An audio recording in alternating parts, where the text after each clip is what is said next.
Laptop খুলে দেশের নামকরা ভৌতিক স্থানগুলোর পরিদর্শনের অভিজ্ঞতার স্মৃতিচারণ করছিল প্যারানর্মাল অ্যাক্টিভিটি ইনভেস্টিগেশন টিমের হেড বা টিম লিডার নীলাদ্রি শেখর সিনহা। একজন এক্সপার্ট হিসেবে প্যারানর্মাল অ্যাক্টিভিটির ওপর রিসার্চ করে সারা দেশে তার বেশ সুনাম ছড়িয়েছে। এর আগে সে তার টিম নিয়ে যেসব হন্টেড প্লেসে ইনভেস্টিগেশন করতে গিয়েছে সেখানকার সমস্ত রেকর্ড সেভ করা আছে তার ল্যাপটপে। সেগুলোই এক ঝলক চোখ বুলিয়ে নীলাদ্রি তার সহকারী আর্য সেনকে বলল, ভাই আর্য, তোর নলেজে আর নতুন কোনো হন্টেড প্লেস আছে যেখানে অন্য কোনো টিম বা ট্যুরিস্ট এখনো সেভাবে যায়নি?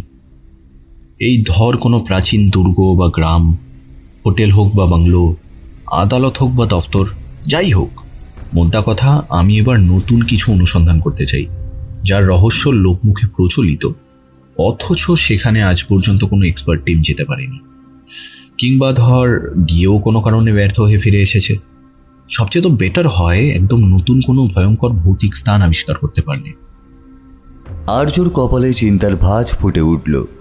ঠোঁট উল্টে বলল, কি জানি রে ভাই, আমরা তো দেশের কোনায় কোনায় লুকিয়ে থাকা প্রত্যেকটা নামকরা রহস্যময় ভৌতিক স্থানগুলো পরিদর্শন করে প্রকৃত রহস্য অলরেডি উদ্ঘাটন করে ফেলেছি, এবং তার জন্য সরকারের তরফ থেকে আমাদের পুরস্কৃতও করা হয়েছে। তোর কথা শুনে এখন মনে হচ্ছে আরও একবার ভালো করে খোঁজখবর নিতে হবে। সাইটটা খুলে সার্চ করে দেখ তো আবার। টিমের বাকিরা আসুক, ওদের নলেজে কিছু আছে কিনা দেখতে হবে। ততক্ষণ তুই দেখতে থাক, আমিও সার্চ করে দেখি। আর্য নিজের ল্যাপটপটা অন করতেই যাবে এমন সময় ওর চোখ চলে গেল দেওয়ালের গা ঘেঁষে রাখা কাঠের তৈরি বড় স্টোরেজ বক্সটার দিকে। ওখানে বহুদিনের পুরনো সংবাদপত্রগুলো পরপর ডেট ওয়াইজ সাজিয়ে রাখা আছে। হঠাৎ মাস তিনেক আগে নিউজ পেপারে ছাপা ঝাড়খণ্ডের একটা ঘটনার কথা মনে পড়ে গেল চন্দনের। ঝাড়খণ্ডের গারোয়া জেলায় পাহাড়ের ওপর অবস্থিত রাঙ্কাগড় দুর্গ বা রাঙ্কাগড় রাজমহল থেকে প্রায় 30 কিলোমিটার দূরত্বে পাহাড় জঙ্গলে ঘেরা শহরের শেষ প্রান্তে একটা হন্টেড হাউসের উল্লেখ ছিল। সেখান থেকে প্রতিদিন একজন মহিলার কান্নার আওয়াজ এবং চিৎকার চেঁচামেচির শব্দ ভেসে আসে। আর্য দ্রুত খবরের কাগজের স্তূপ থেকে নির্দিষ্ট কাগজটা বের করে চোখের সামনে খুলে ধরল। স্থানীয় লোক জানিয়েছে ওই প্রাসাদ থেকে প্রতিদিন মহিলা কণ্ঠে কারোর আর্তনাদ বা কান্নার আওয়াজ শোনা যায়। मुझे बचाओ, मुझ पर एहसान करो, कोई मुझे बचाओ, नहीं तो वो शैतान मुझे मार डालेगा, बचाओ मुझे बचाओ। কাকুতি মিনতি করে বলতে থাকে, কিন্তু চিৎকার শুনে তাকে বাঁচাতে ওই বাড়িতে যদি কেউ যায় তাহলে হয় সে আর ফিরে আসে না, অথবা তাকে ক্ষতবিক্ষত অবস্থায় পড়ে থাকতে দেখা যায়। কেউ বলে বহু যুগ আগে ওই প্যালেসে কাউকে বন্দি করে রাখা হয়েছিল, যার মৃত্যুর পর তার অতৃপ্ত আত্মা আমাকে বাঁচাও আমাকে বাঁচাও বলে প্রতিদিন চিৎকার করে। কিন্তু আজকাল কেউ আর ভিতরে যাওয়ার সাহস পায় না। যারাই তাকে রক্ষা করতে ওখানে গিয়েছে তাদের ছিন্ন ভিন্ন মৃতদেহ পাওয়া গেছে। ফলে তারপর থেকেই মহিলা কণ্ঠে কারো চিৎকার শোনা গেলেও কেউ তাকে আর বাঁচাতে যায় না। সেই প্যালেসটি নাকি এতটাই ভয়ঙ্কর যে তার আশেপাশে কেউ নতুন কোনো ইমারত বা বসতি গড়ে তুলতে পারে না। কেউ চায় যদি জমি কিনে বাড়ি করতে কিংবা আশেপাশের কোনো পুরনো বাড়ি কিনেও যদি বসবাসের চেষ্টা করে তাহলেও সেখানে কেউ এক রাতের বেশি থাকতেই পারে না। প্রাণ ভয়ে বাড়ি ঘর জমি জামা সব কিছু ছেড়ে পালিয়ে যেতেই বাধ্য হয়। দিনকে দিন আত্মার উপদ্রব বাড়তে থাকে, মানুষের জীবন অনিশ্চিত হয়ে যায়। প্রাসাদটির নাম ইরাবতী ম্যানসন হাউস। তাই কিছুটা বাধ্য হয়ে স্থানীয় লোকজন থানায় অভিযোগও দায়ের করেছিল। পরে আরও একটা এক্সপার্ট টিম গিয়েও ছিল। তারা কিছু তথ্য জোগাড় করে ছবি তুলে ভিডিও বানিয়েছে। দেখা যাচ্ছে বর্তমানে জায়গাটা পরিত্যক্ত ও জঙ্গলাকীর্ণই হয়ে উঠেছে। ফলে বাড়িটা পুরোপুরি হন্টেড প্লেসে পরিণত হয়ে গেছে। ওখানে যাওয়া বর্তমানে নিষিদ্ধ। নিউজটা সঙ্গে সঙ্গে নীলাদ্রিকে দেখালো আর্য। নীলাদ্রি হাতে স্বর্গ পেল যেন, আনন্দে লাফিয়ে উঠল। ইতিমধ্যে তাদের টিমের আরও দুজন সদস্য শুভজিৎ আর জয়ন্তও এসে হাজির হলো। নীলাদ্রিকে লাফাতে দেখে জয়ন্ত বলল, কিরে নীলু, কোনো গুড নিউজ আছে বুঝি? নীলাদ্রি ওরফে নীলু ওদের খবরটা দেখিয়ে বলল, আর এক মুহূর্ত সময় নষ্ট করা যাবে না। এখনই ইন্ডিয়ান ইনস্টিটিউট অফ প্যারানর্মাল অ্যাক্টিভিটির হেড অফিসে বিষয়টা জানাতে হবে। ওখান থেকেই সব ব্যবস্থা হয়ে যাবে। মোদ্দা কথা, আমরা ঝাড়খণ্ড যাচ্ছি। এটাই আমাদের নেক্সট রিসার্চ প্রজেক্ট। তোরা সব গুছিয়ে নে। আমাদের গন্তব্য ঝাড়খণ্ডের রাঙ্কাগার কেল্লা থেকে আরও 30-40 কিলোমিটার দূরে অবস্থিত ইরাবতী ম্যানশন। এখনও পর্যন্ত প্যারানর্মাল অ্যাক্টিভিটিসদের একটা মাত্র দলই ওখানে গেছিল, কিন্তু তারা কেউ বেঁচে ফেরেনি, যার জন্য ওই প্যালেসের রহস্য আজও রহস্যই রয়ে গেছে। But we shall overcome. সুতরাং আমরা করব জয় নিশ্চয়। আমরাই হব প্রথম সেই প্যারানর্মাল অ্যাক্টিভিটিস্ট যারা ওই প্রাসাদের অভ্যন্তরে অন্তর্নিহিত ভয়ঙ্কর সত্যকে বাইরের জগতের সামনে এনে ইতিহাস গড়ে তুলব। প্যারানর্মাল সোসাইটির ছাড়পত্র নিয়ে ওখানকার কোনো গেস্ট হাউস কিংবা হলিডে হোমে পৌঁছতে পারলেই কেল্লা ফতে হয়ে যাবে।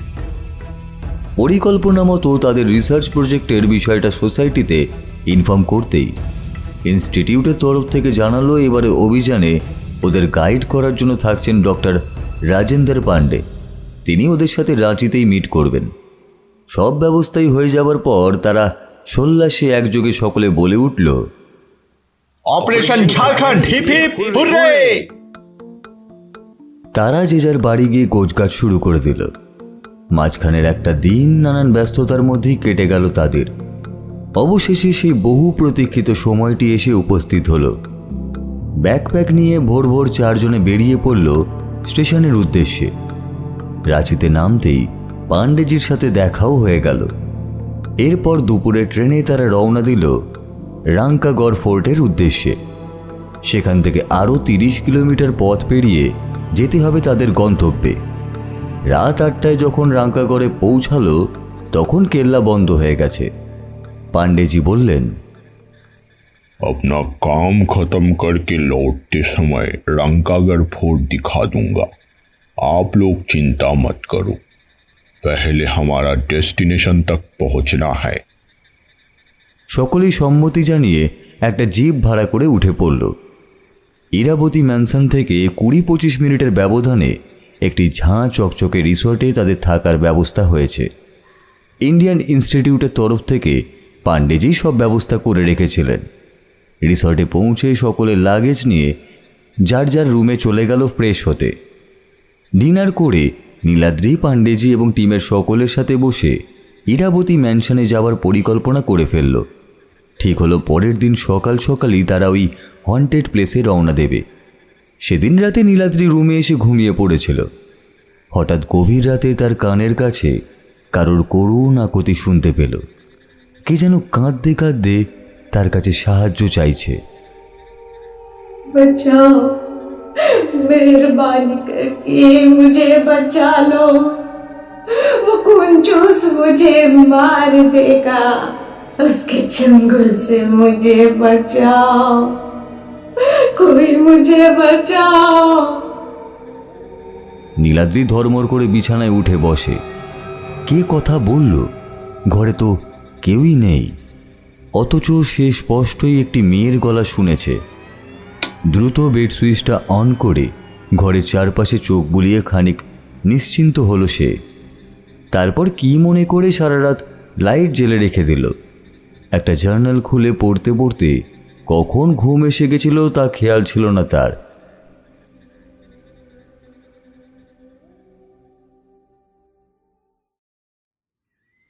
परेर दिन सकाले उठे फ्रेश हई ब्रेकफास्ट करे किछुक्षण आशेपाशे घुरे बेड़ालो। चारपाशे बेश चोख जोड़ानो मनोरम परिवेश। एमन एक शांत शिष्ट एलाकाय हठात् करेई मानुषेर मने आतंकेर सृष्टि हयेछे। रिसोर्टेर लने मध्यबयस्का रिसेपशनिस्ट अनिता सानियाल दाड़िয়েছিলেন। नीलाद्रीके डेके बोललेन, तुम क्या सचमुच उस हॉन्टेड पैलेस में जाने का प्लान किए हो? मेरी बात मानो तो तुम लोगों का वहाँ जाना बिल्कुल ठीक नहीं होगा। उस मानुस हवेली कई लोगों की जान ले चुका है। नीलाद्री महिला के आश्वस्त करते किछु एकटा बोलतेई जाच्छिलो। एमन समय पांडेजी ब्यालकनी थेके हाथ देखिए ইশারায় চলে আসতে বললেন। উনি ওদের সাথে বেরোননি, রুমেই ছিলেন। নীলাদ্রি রিস্ট ওয়াচে চোখ রেখে দেখল অলরেডি 11টা বেজে গেছে। লাঞ্চ করে 12:30টার মধ্যে ইরাবতী ম্যানশনের দিকে রওনা দেওয়ার কথা ছিল। নীলাদ্রির টিমের বাকিদেরকে রুমে গিয়ে ঝটপট রেডি হয়ে নিতে বলল। সকলেই স্নান খাওয়া করে 1:45 নাগাদ ব্যাকপ্যাকে ক্যামেরা, যন্ত্রপাতি, ঘোস্ট ডিটেক্টর ডিভাইস ইত্যাদি অত্যাবশ্যকীয় জিনিসপত্রগুলি নিয়ে রওনা দিয়ে দিল সেই বহু আকাঙ্ক্ষিত গন্তব্যের উদ্দেশ্যে।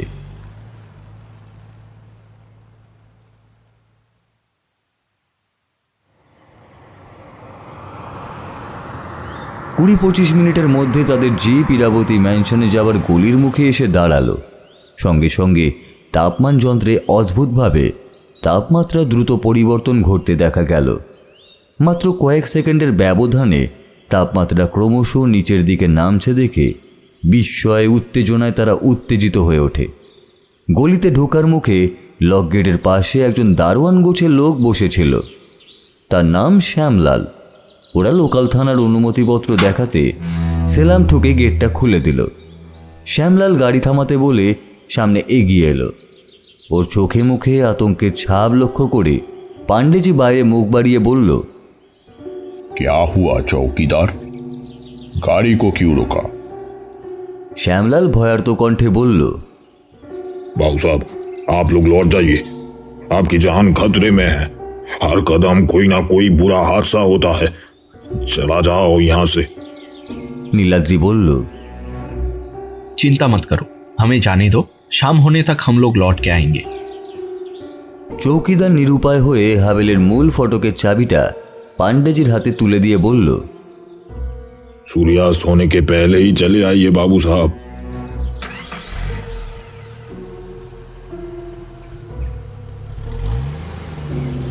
প্রতি পদে বিপদ শুনে তারা কোনো ড্রাইভারকে আর সাথে আনেনি। পাণ্ডেজি নিজেই ড্রাইভ করছেন। গলিতে ঢুকে একটা লম্বা রাস্তা ধরে বেশ খানিকক্ষণ চলার পর গাড়িটা একটা বিরাট রংচটা লোহার গেটের সামনে এসে দাঁড়ালো। চোখের সামনেই দাঁড়িয়ে আছে শতাব্দী প্রাচীন ইরাবতী ম্যানশন।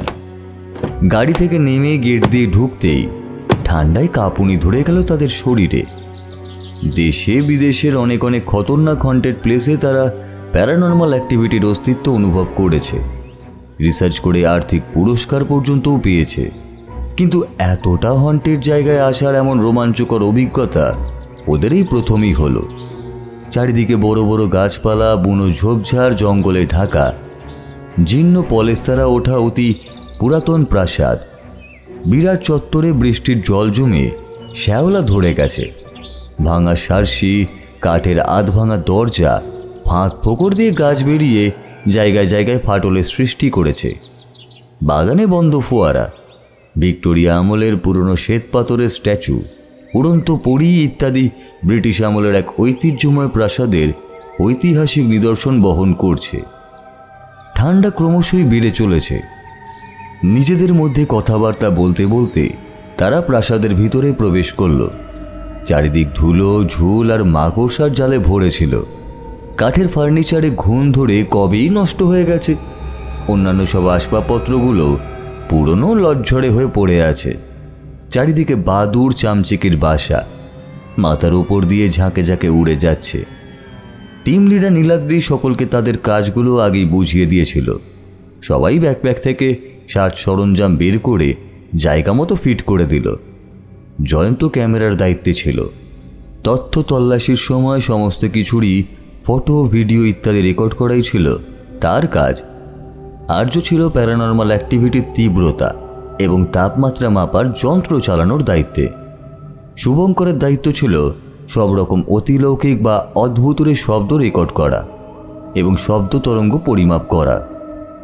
আর এই অভিযান চলাকালীন সকলের সুরক্ষা ব্যবস্থা করা, কোন রকম সমস্যা বা প্রতিকূলতার সৃষ্টি হলে সেই পরিস্থিতি নিয়ন্ত্রণ করে সমাধান করার দায়িত্বে ছিলেন পাণ্ডেজি। জয়ন্ত ক্যামেরা অন করে ভিডিও রেকর্ডিং শুরু করে দিল।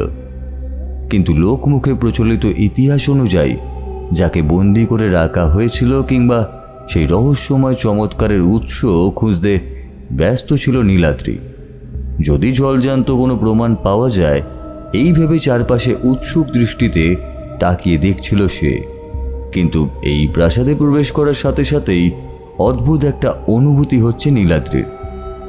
ভিতরে এমন একটা অদ্ভুত গন্ধময় পরিবেশের সৃষ্টি হয়েছে যেটা তাকে অনেকক্ষণ ধরেই ভাবাচ্ছে। গন্ধটা তার চেনা, কিন্তু গন্ধটা যে কিসের তা মনে করতে পারল না নীলাদ্রি। টিমের অন্যান্য সদস্য এবং পাণ্ডেজি কারণ নাকেই যে গন্ধটা যায়নি তা তাদের নির্বিকার ভাব দেখেই টের পেল নীলাদ্রি। তার মানে গন্ধটা সে একাই পাচ্ছে। এদিক সেদিক ঘুরতে ঘুরতে তারা এ বাড়ির বৈঠকখানার ঘরে প্রবেশ করল। ঘরটা বেশ বড়, দেখলেই বোঝা যায় এককালে খুব সাজানো গোছানোই ছিল। এদিক ওদিক খুঁজতে খুঁজতে হঠাৎ পশ্চিমের দেওয়ালে সুদৃশ্য ফ্রেমে বাঁধানো একটা অপূর্ব সুন্দরী মহিলার ছবি দেখে মোহিত হয়ে যায় সে। হাঁ করে অপলক দৃষ্টিতে তাকিয়ে থাকে ছবিটার দিকে। ছবিটা বহু পুরনো হলেও কাঁচ কিংবা ফ্রেমে এতটুকুও চিড় ধরেনি। সে যেন যুগ যুগ ধরে জীবন্ত হয়েই ফটোটাতেই বেঁচে আছে। দেখলে মনে হবে ছবিটা কেউ নিজে হাতে নিয়মিত পরিষ্কার করে। গাইড পাंडे जी बोलें, ये जो तस्वीर आप देख रहे हो वो इस महल का राजकुमारी इरावती की है। राजा धर्मेंद्र सिंह की इकलौती बेटी। राजा ने अपनी बेटी के नाम से ही इस हवेली का नाम रखा था। एक दिन अचानक राजा का हत्या हो गया। तब इरावती और कुमार बहुत छोटा था। उस हादसे के बाद रानी महादेवी ने अपने बच्चों की परवरिश के लिए राजा के सौतेली भाई जितेंद्र से शादी कर ली। उस युग में ऐसा करना नामुमकिन था, लेकिन रानी महादेवी चुप चुप के ये काम की। फिर अपने आप को नजरबंद कर ली ताकि कभी किसी को शक ना हो पाए। लेकिन शादी के बाद महादेवी को जितेंद्र का असलियत पता चल गया। जितेंद्र ने ही राजा का खून कर दिया था। इरावती बहुत हंसमुख थी, प्यारी थी, लेकिन उसके हंसी के पीछे ढेर सारे दुख छुपा हुआ था। इरावती का एक छोटा भाई था, उसका नाम था कुमार सिंह। बस दोनों ही हिस्सेदार थे इस हवेली के। भाई और बहन एक दूसरे से बेहद प्यार करते थे, लेकिन भाग्य उनका साथ नहीं दिया। सिर्फ 20 साल की उम्र में इरावती का मौत हो गया। वो एक अभिनेत्री तथा कलाकार थी। नृत्य में काफी नाम भी कर चुकी थी।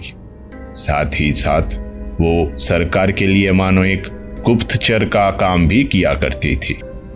अपने देश से मूल्यवान मूर्ति चुरा के जो लोग बाहर देश भेज देता था, उनको नंगे हाथ पकड़ने के लिए इरावती को नियुक्त किया गया। फिर एक दिन मूर्ति चुराने वालों को ये पता चल गया तो उसे मार दिया गया। उसके भाई का भी कुछ पता नहीं चला, खुद ही गायब हो गया था या किसी ने गायब कर दिया था। बरसों से इसका पता नहीं चला। लोग आज भी मशहूर नर्तकी इरावती का नाम लेते हैं, लेकिन कुछ लोग आज भी ये विश्वास करते हैं कि इरावती का मौत की वजह कुछ और ही थी। इसीलिए उसके भाई का गायब होना और उसकी मौत के असली कारण रहस्य बन के रह गया। आर्য বলল, এই প্রাসাদের এক গোপন রহস্য আমরা উদ্ঘাটন করতে এসেছি। সেটা করতে পারলেই সবকিছু জলের মতো পরিষ্কার হয়ে যাবে। শুভঙ্কর জয়ন্ত সকলেই সমস্বরে একই কথা বলে উঠল। ছবিটার থেকে চোখ সরাতে পারল না নীলাদ্রি। এত সুন্দর একটি মেয়ের এমন করুণ পরিণতির কথা শুনে উদাস হয়ে যায় সে। ছবিতে হাত বুলিয়ে সেই সৌন্দর্য উপলব্ধির চেষ্টাও করছিল সে। আর্য হাসতে হাসতে টিপ্পনি কেটে বলল, ছবি দেখে এই হাল?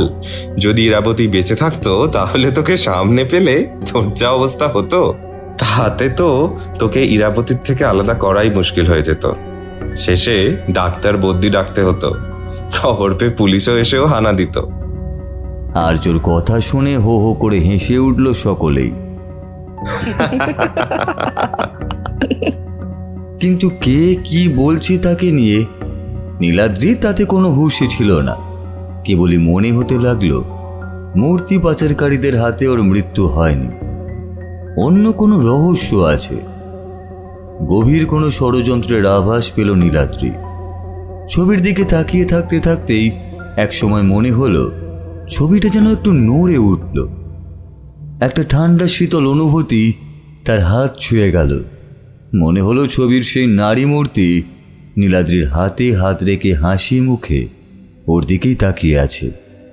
মনের ভুল ভেবে চোখ কচলে আরও একবার তাকাতেই অস্বাভাবিক কিছু নজরে এলো না। দূর কি সব ভাবছি, সুন্দরী ইরাবতীর ছবি দেখে এমন প্রেমে পড়ে গেছি যে মাথাই খারাপ হয়ে গেছে। এমন কি কখনো হতে পারে? নীলাদ্রি মনে মনে হাসল। বিকেলও হয়ে গেছিল, তাই কাজ আপাতত স্থগিত রেখে তারা বেরিয়ে পড়ল রিসর্টের উদ্দেশ্যে। যাবার সময় প্রাসাদের চাবিটা দারোয়ান শ্যামলালকে দিয়ে বলে গেল, আগামীকাল আবার আসবো। কাল থেকেই আমাদের রিসার্চের কাজ শুরু হয়ে যাবে পুরোদমে। তোমাকেও আমাদের সাথে থাকতে হতে পারে। শ্যামলালের চোখে মুখে আতঙ্ক ফুটে উঠল। পাंडे जी বলল, अरे भाई चिंता मत करो, तुम्हारा कुछ नहीं होगा। রাতে রিসর্টে সারাদিনের প্রোগ্রেস মেল করে পাঠিয়ে দেওয়া হলো রিসার্চ সেন্টারে। এরপর ডিনার করে যে যার রুমে চলে গেল। এদিকে রুমে এসে হঠাৎ করেই নীলাদ্রির হাতে পায়ে অজস্র যন্ত্রণা শুরু হয়ে গেল। প্রথমে কিসের যন্ত্রণা ভেবে পেল না, পরে ওর মনে হলো সারাদিন পরিশ্রম আর ট্রেন জার্নির ফলেই হয়তো এমন হচ্ছে। কিন্তু সারা রাত ঘুম এলো না ব্যথায় আর অস্বস্তিতে। শেষ রাতে ওয়াশরুমে যাওয়ার প্রয়োজন অনুভব করল নীলাদ্রি। বেসিনের কল খুলে চোখে মুখে জলের ঝাপটা দিয়ে মুখ তুলতেই আয়নার দিকে চোখ পড়ে গেল তার।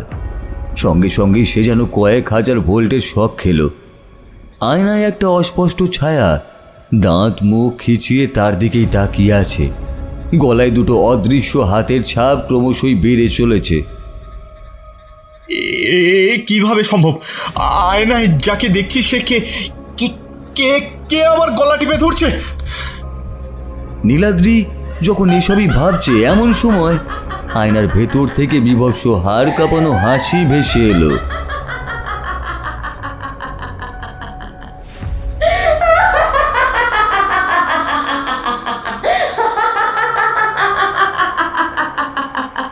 ওয়াশরুমের ভিতরে ঘুরপাক খেতে খেতে হাসির আওয়াজটা আবার নীলাদ্রির কানে এসে ধাক্কা মারছে বারবার ধরে। নীলাদ্রি ভয়ে ঠক ঠক করে কাঁপতে কাঁপতে ওয়াশরুমের হাতল ঘুরিয়ে লক খোলার চেষ্টা করল, কিন্তু খুলতে পারল না। সে অনুভব করলো তার গলা থেকে হাত দুটো সরে গেছে। তার হাতের ওপর সেই হিম শীতল নিষ্প্রাণ হাত দুটো এসে হাতলটাকে উল্টো দিকে ঘুরিয়ে দিচ্ছে। হঠাৎ হুঙ্কার দিয়ে ফ্যাস ফ্যাসে কণ্ঠে কানের কাছে বলে উঠল, इतने बार बोला मुझे बचाओ, लेकिन कोई नहीं बचाया मुझे। अगर तुम भी मुझे नहीं बचाओगे तो अनर्थ हो जाएगा। নীলাদ্রি চমকে উঠল। কে কথা বলেছে, কে তাকে আক্রমণ করছে কিছুই তো বুঝতে পারছে না সে। পা দুটো মেঝেতেই আটকে ছিল। কিছুক্ষণ পর হাতের চাপ আলগা হয়ে দরজাও খুলে গেল, কিন্তু নীলাদ্রি সেখানেই স্ট্যাচুর মতো দাঁড়িয়ে রইল। অ্যাটাচড বার্থ আচমকা এক ধাক্কায় নীলাদ্রিকে সরিয়ে দিয়ে সেই নারী মূর্তিটা হাসতে হাসতে অদৃশ্য হয়ে গেল ঘরের অন্ধকারে। মেঝেতে মুখ থুবড়ে পড়েছিল নীলাদ্রি। ওয়াশরুমের মেঝেতে যেখানে সেই অদৃশ্য ছায়ামূর্তি পিছন থেকে এসে তাকে ভয় দেখিয়েছিল, সেই জায়গাটা এখন রক্তে ভরে গেছে। মেঝের এক পাশে রক্ত দিয়ে লেখা, भाई हरीश, मैं जानती हूँ तुम मुझे बचाने जरूर आओगे। রিসর্টের জানালার সার্সি ভেদ করে স্ট্রিট লাইটের আলো এসে নারী মূর্তির ওপর পড়েছিল। সেই আবঝা আলোয় অদৃশ্য হবার আগে নারী মূর্তির মুখটা স্পষ্ট দেখেছিল নীলাদ্রি। সেই মুখ আর কারণ না, সেই মুখ শতাব্দী প্রাচীন রাজকুমারী ইরাবতীর। কিন্তু হ্যারিসকে, তাকে হঠাৎ বিদায় জানালো কেন? এই ঘরে কি তাহলে আরও কেউ আছে? সারা শরীর অসহ্য যন্ত্রণায় ফেটে যাচ্ছিল তার। কোনো রকমে সে বসে বসে মেঝেতে ঘষতে ঘষতে খাটের কাছে পৌঁছে গেল। খাটের কোণ ধরে কোনো রকমে ওঠার চেষ্টা করলো, কিন্তু পারল না। ধপ করে মেঝেতেই পড়ে গেল। ইরাবতী কি সত্যিই তাকে দেখা দিয়েছে, নাকি এটা কোনো স্বপ্ন ছিল? নীলাদ্রি কোনো কিছুই ভেবে পেল না, ঢুকছিল রীতিমতো। একসময় জ্ঞান হারালো। ওদিকে ভোর ভোর ডাকতে এসে সারা শব্দ না পেয়ে পাণ্ডেজি সহ টিমের বাকিরাও হয়রান হয়ে যায়। আর্য দরজায় জোরে জোরে করাঘাত করতে করতে বলে, আরে কুম্ভকর্ণ, ঘুম থেকে ওঠ এবার। আমরা সামনের পাহাড়ে সূর্যোদয় দেখতে যাচ্ছি, তারপর ব্রেকফাস্ট করে ইরাবতী ম্যানশনে যেতে হবে তো। কিন্তু কোনো উত্তর আসে না। শুভঙ্কর মোবাইলটা বের করে কল করতে থাকে। বারবার কল করে ব্যর্থ হয়ে সে বলে, আমার মনে হয় নীলু কোনো সমস্যায় পড়েছে। দরজা খুলে দেওয়ার সিচুয়েশন নেই। তোরা কেউ রিসেপশনকে ইনফর্ম করে ইন্টারলক খোলার ডুপ্লিকেট চাবিটা নিয়ে আসার বন্দোবস্ত কর। ম্যানেজার কিন্তু রিসেপশনে নেই। কর্মচারীরা চাবি দিতে রাজি না হলে পুলিশের সাহায্য নিতে হবে। আদারওয়াইজ দরজা ভাঙা ছাড়া অন্য কোনো উপায় থাকবে না। জয়ন্ত লাফাতে লাফাতে সিঁড়ি বেয়ে দ্রুত নিচে নেমে গেল। রিসেপশনের রুম বয় মংরু একটা টুলে বসে ঝিমোচ্ছিল। জয়ন্তকে ঝাঁকানি দিয়ে বলল, मंगरू भैया जल्दी कीजिए, रूम नंबर 21 का आदमी नीलाद्री दरवाज़ा नहीं खोल रहा है। बहुत कोशिश की, कोई फ़ायदा नहीं हुआ। आप इंटरलॉक खोलने की चाबियाँ लेके आइए प्लीज़। মংরুর ঘুম ছুটে গেল শুভঙ্করের কথা শুনে। সে তড়ি ঘড়ি ম্যানেজারকে ডাকতে তার রুমের দিকে ছুটে গেল। কাক ভোরে কোনো বোর্ডার আসার কথা নেই বলে ওঠেনি সে তখনও। ম্যানেজারের রুম বন্ধই ছিল। দুবার টোকা মারতেই সে দরজা খুলে বেরিয়ে এলো। মংরু ও শুভর কাছে সবটা শুনে তাড়াতাড়ি রিসেপশনে এসে লকার খুলে ভারী চাবির গোছাটা নিয়ে শটান সিঁড়ি দিয়ে দোতলায় উঠে গেল। যেতে যেতে উত্তেজিত হয়ে বলল, मैंने कल मना किया था, बोला था कि उस हवेली को मत जाओ। वो श्रापित है, तुम सबको खा जाएगा। लेकिन आप कोई भी मेरी बात नहीं सुनी। उस हवेली के अंदर जो जाता है या तो उसकी डेड बॉडी मिलता है और बुरी तरह जख्मी होकर हाथ पैर के हड्डियां टूट जाता है, फिर हॉस्पिटलाइज करना पड़ता है। कोई पागल हो जाता है। पर नीलू जी सुना नहीं। हाँ भी तो उन्होंने हंसकर मजाक उड़ाया। রাগে গজগজ করতে করতে ম্যানেজার বিনোদ রাও কি হলে চাবি ঘুরিয়ে ইন্টারলক খুলে দিল। সবাই হুড়মুড়িয়ে ঘরে ঢুকে যে দৃশ্য দেখল তাতে তাদের হাত পা অসাড় হয়ে গেল কয়েক সেকেন্ডের জন্য। ফ্লোরের ওপর মুখ থুবড়ে পড়ে আছে তাদের টিম লিডার নীলাদ্রি শেখর। সারা শরীরে আঘাতের চিহ্ন, জ্ঞান হারিয়েছে। ম্যানেজার বিনোদ বলল, देखा साहब, मैंने कहा था वो बड़ा खतरनाक आत्मा है। हवा बन के कहीं भी आता जाता है। आर्য বলল, ठीक है, आप अभी अपने काम पर जाइए, चाय पानी का इंतजाम कीजिए और नीलू के लिए एक गिलास गर्म दूध तुरंत भेज दीजिए। ম্যানেজার চলে গেল। ইতিমধ্যেই পাণ্ডেজি চোখে মুখে জল ছিটিয়ে নীলাদ্রির জ্ঞান ফিরিয়ে আনলেন। নীলাদ্রি আস্তে আস্তে চোখ মেলে তাকালো। কপালে, ঠোঁটে, চোখের নিচে কালশিটে পড়ে ফুলে গেছে। উঠে বসার চেষ্টা করতেই পাণ্ডেজি তাকে ধরে শুয়ে দিয়ে বললেন, अभी नहीं बेटा, तुम्हें अब आराम करने की सख्त ज़रूरत है। সকলেই নীলাদ্রির এই অবস্থা দেখে অবাক হয়ে জিজ্ঞাসু দৃষ্টিতে তাকিয়েছিল। জয়ন্ত আর কৌতূহল চেপে রাখতে না পেরে জিজ্ঞেস করেই ফেলল, নীলু কিভাবে হলো এসব? নীলু হতবুদ্ধি হয়ে ফ্যালফ্যাল করে জয়ন্তর মুখের দিকে তাকিয়ে রইল। জয়ন্ত নীলুর গায়ে আলতো করে টোকা দিয়ে বলল, কি রে, চুপ করে আছিস যে? বল তোর কি হয়েছিল? নীলাদ্রি এই মুহূর্তে আর কিছুই মনে করতে পারল না। ফ্যাল করে তাকিয়ে রইল। জয়ন্ত আরও কিছু বলতে যাচ্ছিল, শুভঙ্কর জয়ন্তকে চাপা স্বরে ধমক দিয়ে বলল, কি হচ্ছে? ছাড় ওকে, আগে সুস্থ হতে দে, তারপর সব জানা যাবে। এর মধ্যে মংড়ু এসে নীলুকে দুধ, বিস্কিট, কাজু, পিস্তা, আমন্ড ইত্যাদি দিয়ে বলে গেল, साहब जी इसे दूध के साथ खा लीजिए, ताकत आ जाएगा। আর্য নীলুকে ধীরে ধীরে উঠিয়ে দুধের গ্লাস মুখের কাছে ধরে বলল, दूधটা খেয়ে নে নীলু। কিছুক্ষণের মধ্যেই মংড়ু সকলের জন্য চা, ব্রেকফাস্ট নিয়ে এলো। ধীরে ধীরে রুম খালি হয়ে গেল। নীলু আর্যকেই একমাত্র সত্যিটা জানালো, বলল, আর্য, আমার গত রাতের কথা সব কিছুই মনে আছে, কিন্তু সবাইকে তা জানালে রিসার্চে বাধা পড়ে যেত। ইনস্টিটিউটকে রিপোর্টিং করতিস কি করে, তাই আমি ভুলে যাওয়ার ভান করেছিলাম। তোরা আর সময় নষ্ট করিস না, একটু পরেই বেরিয়ে যা। আমি শিওর ওই প্রাসাদে ইরাবতীর আত্মা ছাড়াও আরও ভয়ঙ্কর কোনো শক্তিশালী আত্মা রয়েছে। সেই নেগেটিভ এনার্জির কারণেই প্রাসাদের তাপমাত্রা এক ধাক্কায় 5 ডিগ্রি নেমে গিয়েছিল। তুই ভেবে দেখেছিস সেটা? যাই হোক, ওই ভয়ঙ্কর আত্মার অস্তিত্ব প্রমাণ করাই আমাদের আসল উদ্দেশ্য। সেই সূত্র ধরেই প্রাসাদের বাকি ইতিহাস, ইরাবতীর ভাইয়ের কথা এবং ইরাবতীর মৃত্যুর প্রকৃত রহস্য জানতে পারবো।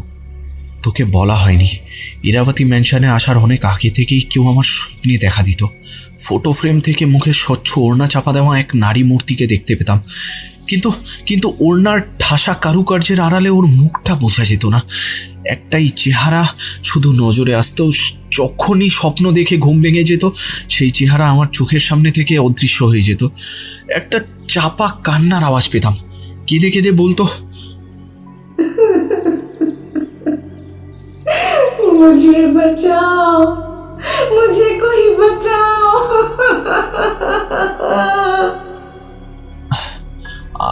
আমি তাকে ধরার জন্য যেই বিছানা ছেড়ে উঠতাম, সে সঙ্গে সঙ্গে উধাও হয়ে যেত। স্বপ্নের শেষ দিন, অর্থাৎ ঝাড়খণ্ড রওনা দেওয়ার আগের রাতে, সে ক্ষণিকের জন্য অবগুণ্ঠনের আড়াল থেকে অপূর্ব সুন্দর মুখটা বের করে দেখিয়েছিল। এখানে আসার দিন 10 আগে থেকেই সেই স্বপ্নটা দেখা শুরু হয়েছে। অথচ তখন তো আমাদের কোনো প্ল্যানিংই হয়নি। এই হন্টেড হাউসের কথা তো দিন 5 আগে তুই জানালি আমায়। প্রথম দিকে মনের ভুল ভেবে স্বপ্নের বিষয়টা হেসে উড়িয়ে দিলেও, স্বপ্নে দেখা সেই নারী মূর্তিকেই আমি ইরাবতী ম্যানশনের ওই ফটো ফ্রেমে দেখতে পাই। আর্য আকাশ থেকে পড়ল, বলিস কি রে নীলু, এই যে অবিশ্বাস্য অলৌকিক ঘটনা। নীলাদ্রি বলল, হ্যাঁ রে, গতকাল প্রাসাদে ওর ছবি দেখে ভীষণভাবে চমকে উঠি। বারবার ছবিটা দেখতে থাকি। পরক্ষণে টের পাই ইরাবতী আমায় স্বপ্নে এখানে আসার আভাস দিয়েছিলে। তারপরেই হঠাৎ শেষ রাতে এমন একটা ঘটনা ঘটে গেল। আর্য বলল, এত ভাবিস না, মনটা শক্ত কর। আমাদের ফিরতে সন্ধে হয়ে যাবে।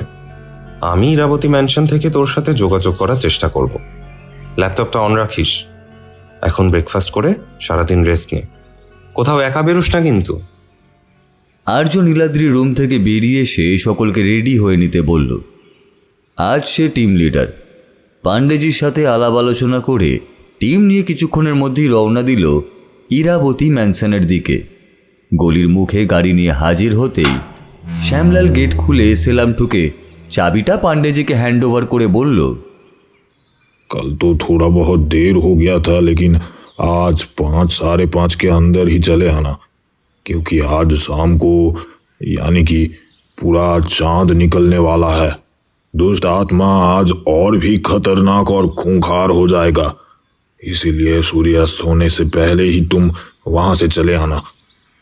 पांडेजी बोललेन, हाँ श्यामलाल, तुम चिंता मत करो, हम शाम होने के पहले ही लौट आएंगे।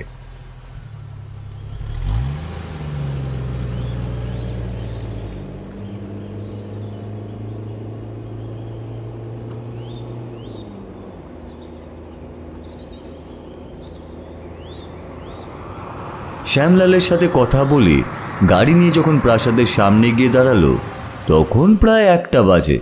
জয়ন্ত বলল, অনেক বেলা হয়ে গেল, আজ না এলেই হতো। নীলুটা অসুস্থ হয়ে একা পড়ে রইল। ও সুস্থ হলে আগামীকাল একসাথে আসতাম না হয়। শুভঙ্কর বলল, সেক্ষেত্রে কাজটা পিছিয়ে যেত। রিপোর্ট সাবমিট না করলে ইনস্টিটিউট আমাদের ওপর অসন্তুষ্ট হতো। 9টা চাঁদের দিন কি অমাবস্যা, যাই থাকুক, আজ রাত পর্যন্ত কাজ করতেই হবে আমাদের। নেগেটিভ এনার্জি যত স্ট্রং হবে আমাদের রেকর্ডিংয়ের কাজের ততই সুবিধা হবে। So let's go guys. Arya খুশি হলো শুভঙ্করের মনোবল দেখে। সবাই গাড়ি থেকে নেমে পড়ল সাজ সরঞ্জাম নিয়ে। তাপমাত্রা আজ এতটাই নেমে গেছে যে সাথে আনা গরম জামা কাপড় পরে নিতে হলো। নীলাদ্রির নির্দেশেই তারা কিছু উইন্টার ওয়্যার সাথে করেই নিয়েছিল, তবু যেন শরীর থেকে ঠান্ডা যেতেই চাইছে না। দুপুরের পর থেকে ঠান্ডার প্রকোপ আরও বেড়ে গেল। ওরা ওদের কাজ শুরু করে দিয়েছিল। গতকাল তারা কেবল প্রাসাদের গ্রাউন্ড ফ্লোরেই রেকর্ড কালেক্ট করেছিল, আজ দোতলায় উঠে গেল। দিনের বেলা তাপমাত্রা কম থাকলেও দিনের আলোয় তেমন কোনো অস্বাভাবিকতা চোখে পড়েনি। শুধু নেগেটিভ এনার্জির অস্তিত্বটুকুই প্রথম দিনের মতো ডিভাইসে ধরা পড়ছিল বারবার। দোতলার সমস্ত ঘরে ক্যামেরা ফিট করে ছবি, ভিডিও ইত্যাদি রেকর্ড করে সেভ করে নিল জয়ন্ত। সাউন্ড রেকর্ডিংয়ে তখনও কিছু ধরা পড়েনি, শুধু আশেপাশের ঝোপঝাড় থেকে আসা পোকামাকড়ের শব্দ ছাড়া। কিন্তু বিকেল গড়াতেই প্রাসাদের তাপমাত্রা যেন হিমাঙ্কের নিচে নেমে গেল। পাণ্ডেজি ও জয়ন্ত দোতলায় মেশিনপত্র ফিট করে ঘরগুলো ঘুরে ঘুরে দেখছিল। সূর্যাস্ত হবার সাথে সাথেই Shubhankar EVP recorder ghost haunting equipment on করে রেডি হয়েই ছিল। হঠাৎই একটা চাপা অথচ তীক্ষ্ণ গর্জন ধরা পড়ল সেই যন্ত্রে। পাণ্ডেজি বা জয়ন্ত তখনও কিছু আঁচ করতে পারেনি। শব্দ রেকর্ডিংয়ের সমতা কারোর কানে পৌঁছতে পারে না। শুভঙ্কর জানত ভয়ানক কিছু একটা কাণ্ড ঘটবে, তাই মনে মনে আসন্ন লড়াইয়ের প্রস্তুতি নিয়ে সূর্যাস্তের সাথে সাথেই ইভিএফ রেকর্ডার নিয়ে কাজ শুরু করে দিয়েছে সে।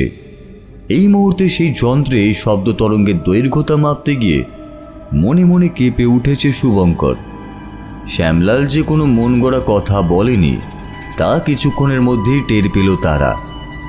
যে শব্দটা এতক্ষণ ইভিএম মেশিনের মধ্যে তরঙ্গায়িত হচ্ছিল তা এবার প্রাসাদের আনাচে কানাচে খুব দ্রুত ছড়িয়ে পড়ল। সকলের কানেই এবার সেই ভয়ঙ্কর গর্জন পৌঁছে গেছে। গর্জনটা ক্রমশ নিচের তলা থেকে দোতলার দিকেই এগিয়ে আসছে। প্রাসাদের দোতলায় ওঠার দুটি সিঁড়ি দুদিক দিয়ে ওপরে উঠে গেছে। মাঝখানে ল্যান্ডিংটা রেলিং দিয়ে ঘেরা।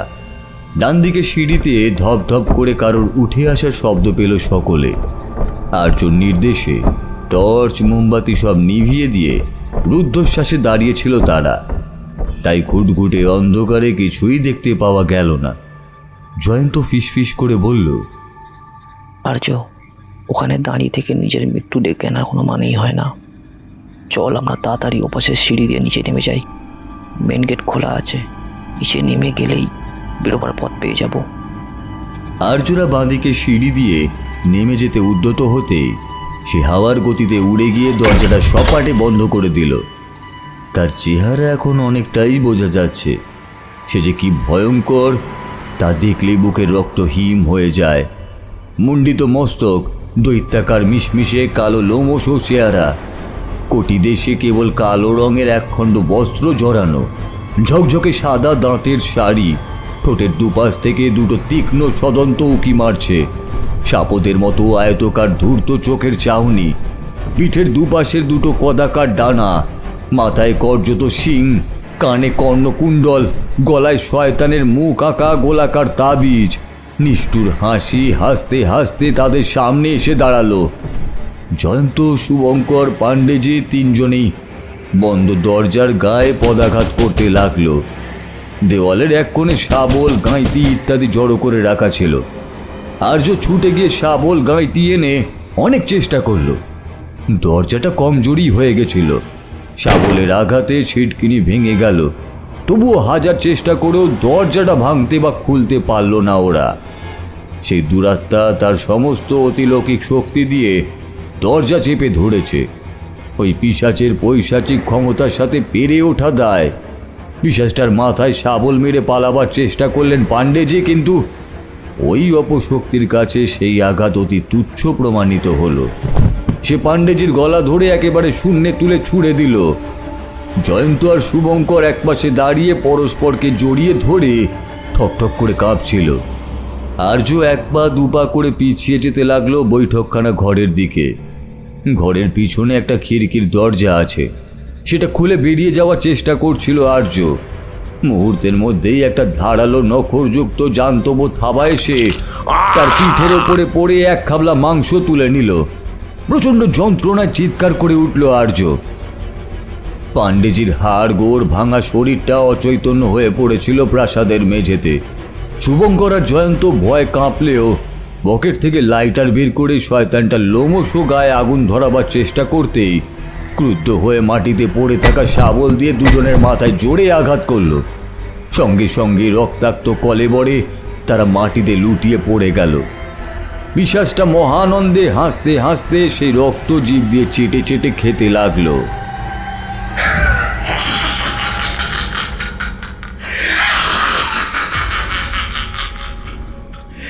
আর্য, পাণ্ডেজি সকলের শরীর থেকে রক্ত গড়িয়ে পড়ছিল। পিশাচটা খেয়ে ধুয়ে মুছে সাফ করে দিল।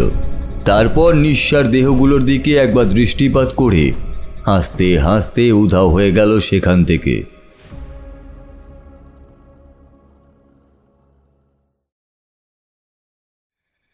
ওদিকে আর্য টিম নিয়ে চলে যাবার পর থেকে ওষুধের জেরে সারাটা দিন ঘুমে আর বিশ্রামে কেটে গেল নীলুর।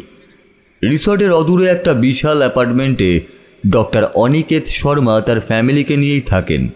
তিনি নীলাদ্রিকে সুস্থ করে তোলার দায়িত্ব নিয়েছেন। রুম বয় মংড়ু, ম্যানেজার বিনোদ এবং অন্যান্য কর্মচারীরা তাদের ডিউটির ফাঁকে ফাঁকে পালা করে রুমে এসে ওকে দেখে যাচ্ছে। টাইম টু টাইম ওষুধপত্র, খাবার দাবার সাপ্লাই করছে।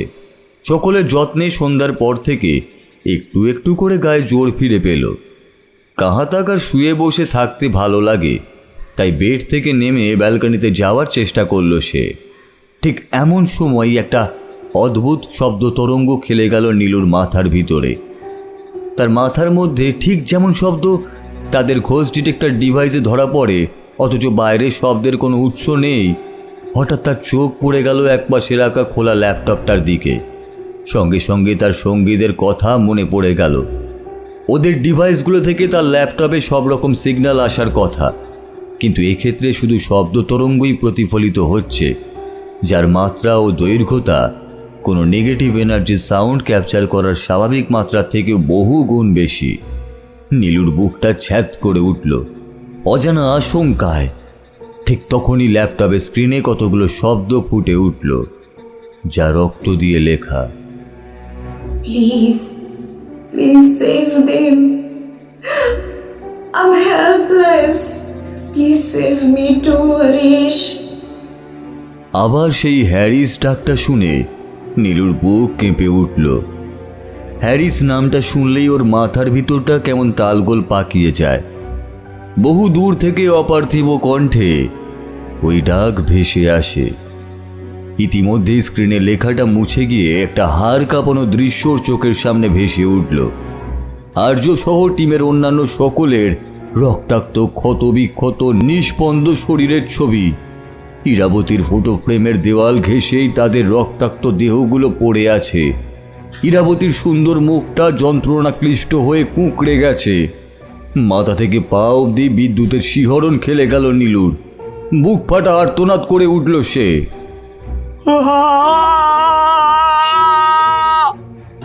তার চিৎকার শুনে রিসর্টের সকলে ছুটে এলো। নীলু ম্যানেজারের সাথে কথা বলে মংরুকে নিয়ে দ্রুত লোকাল থানায় চলে গেল। ইন্সপেক্টর সাক্সেনা অত্যন্ত দ্রুততার সাথে ফোর্স নিয়ে রওনা দিল ইরাবতী ম্যানশনের দিকে। ততক্ষণে অমাবস্যার সেই ভয়ানক রাত কেটে আকাশ ফর্সা হয়ে গেছে। কিছুক্ষণের মধ্যেই ইরাবতী ম্যানশনে পৌঁছে দরজা ভেঙে ঢুকে তারা সকলকে উদ্ধার করে আনে। অ্যাম্বুলেন্স নিয়ে আসা হয়েছিল। এক এক করে সকলকে তুলে নিয়ে কয়েকজন ফোর্সের পাহারায় হসপিটালে পাঠিয়ে দেওয়া হলো। ইন্সপেক্টর জিজ্ঞাসাবাদের জন্য নীলাদ্রিকে ধরে ধরে প্রাসাদের ভিতরে নিয়ে গেলেন। তিনি জানতেন নীলাদ্রি নির্দোষ, তবু কিছু ফর্মালিটিস থেকেই যায়। इंस्पेक्टर सक्सेना सब शुने बोललेन, strange and very very mysterious. मैंने सुना था कि यहाँ एक खतरनाक आत्मा रहता है, लेकिन वो किसका आत्मा है ये आज तक किसी के समझ में नहीं आया। और ये बात तो सही है कि ये काम कोई आदमी का नहीं बल्कि कोई बुरी आत्मा ने ही किया है। नीलाद्री बोलो, सर आप अगर मेरे साथ दिए तो मैं इस रहस्य का पर्दाफाश करके ही रहूंगा। इंस्पेक्टर सक्सेना बोललेন, जरूर, मैं हर वक्त तुम्हारे साथ हूँ यंग मैन। নীলাদ্রি থ্যাঙ্কস জানাতেই ইন্সপেক্টর ইরাবতী ম্যানশন থেকে বেরিয়ে যেতে উদ্যত হলেন। নীলাদ্রির সাথে কথা বলতে বলতেই তিনি বাইরে চলে এসেছিল। সে ইন্সপেক্টর সাক্সেনার সাথে জিপে উঠতেই যাচ্ছিল, এমন সময় ইরাবতীর কথা মনে পড়ে গেল। সঙ্গে সঙ্গে সাক্সেনাকে রিকোয়েস্ট করে জানালো, सर जी, मुझे थोड़ा वक्त मेंशन में रहने का परमिशन दे दीजिए प्लीज़। मेरी एक ख्वाहिश है, उसे पूरा करते ही मैं रिसोर्ट चला आऊँगा।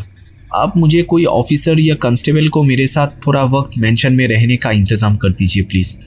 मेरा कुछ ज़रूरी काम है वहाँ पे।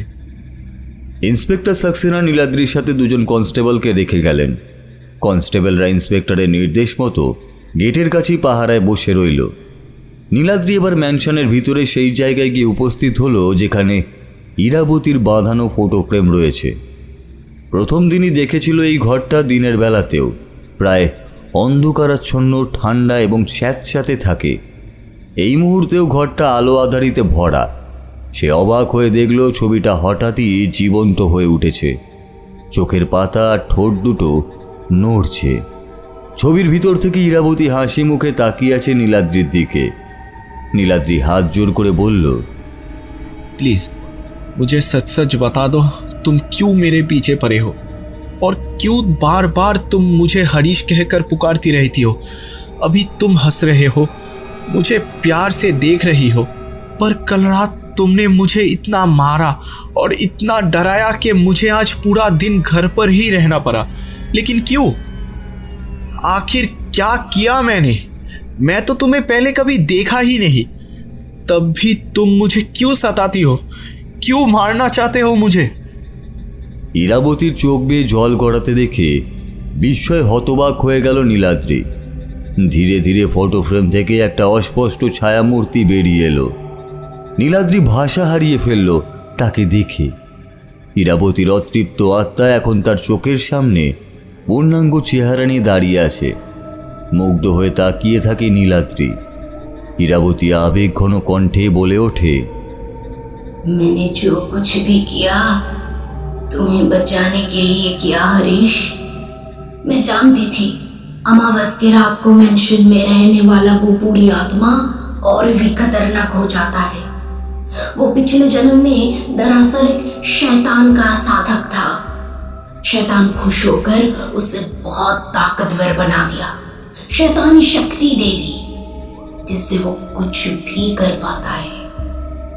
वो मुझे हर अमावस की रातों में इस फोटो के बीच बंदी कर देता है ताकि मैं किसी को भी बचा ना पाऊं, क्योंकि लोग यहाँ अक्सर अमावस की रात में आना पसंद करते थे।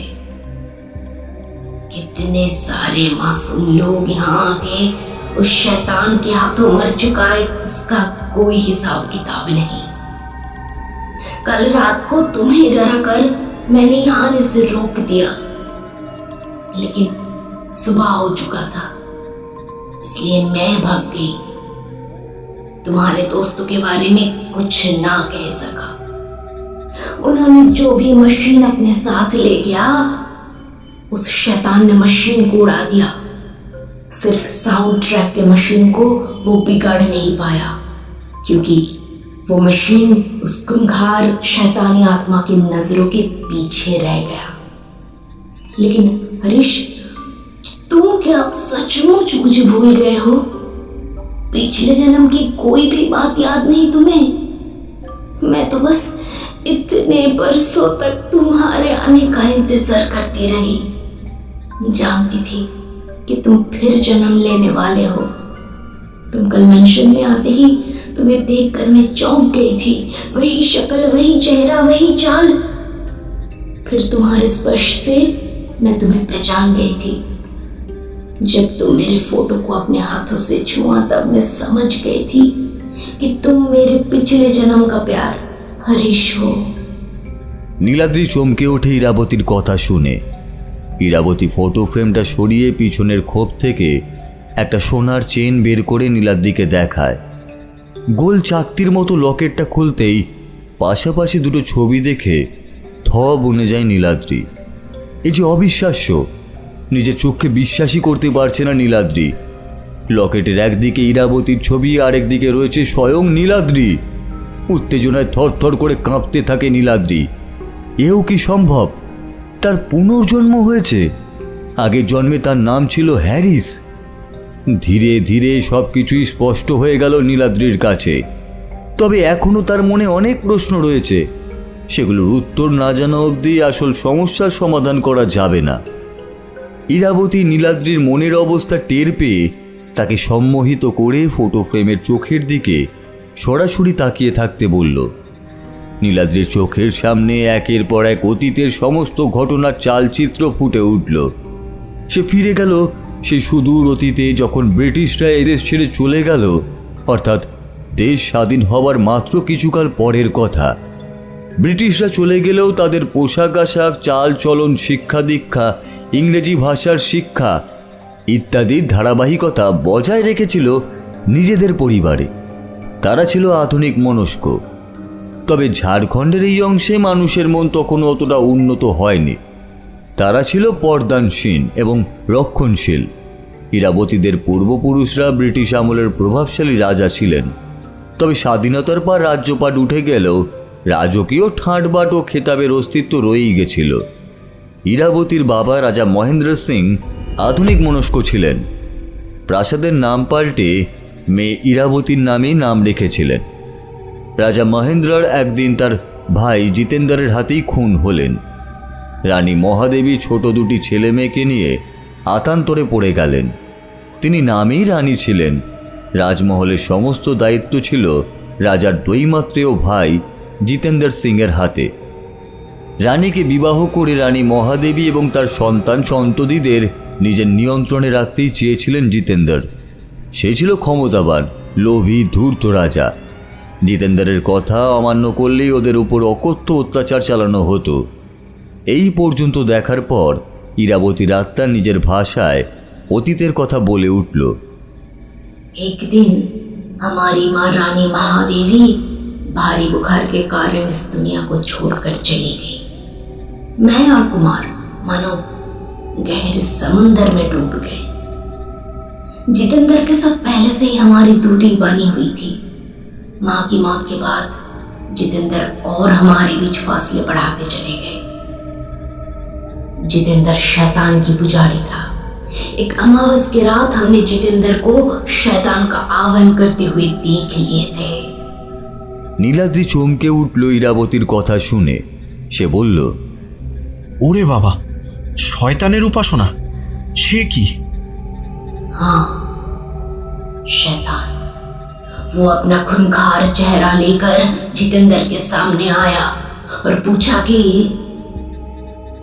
আমি তোর উপাসনায় সন্তুষ্ট হয়েছি, বল কেন রেখেছিস আমাকে, কি চাস তুই? जितेंद्र शैतान को प्रणाम करके बोला, मैं अमर होना चाहता हूँ प्रभु, आप मुझे शक्ति दीजिए।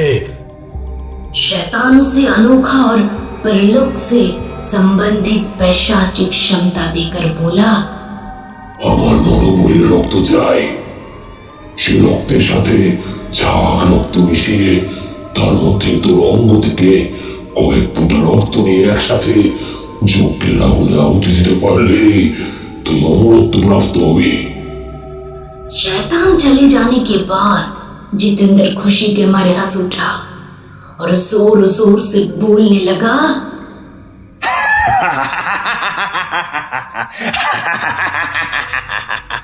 बलि चढ़ाने का सामान इस हवेली में मौजूद है। दोनों बच्चों का ताजा ताजा खून पीकर शैतान राज बेहद खुश होते होंगे।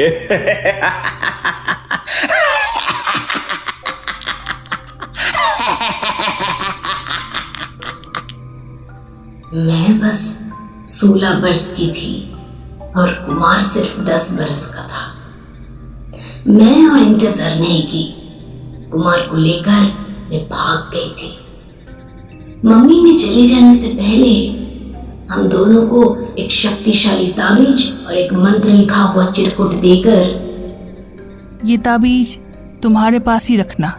अगर कोई भी संकट आ जाए तो ये मंत्र जाप करके इसे पहन लेना। भगवान तुम्हारी हमेशा रक्षा करेंगे। हम दोनों भाई और बहन मंत्र जप कर ताबीज पहन लिए।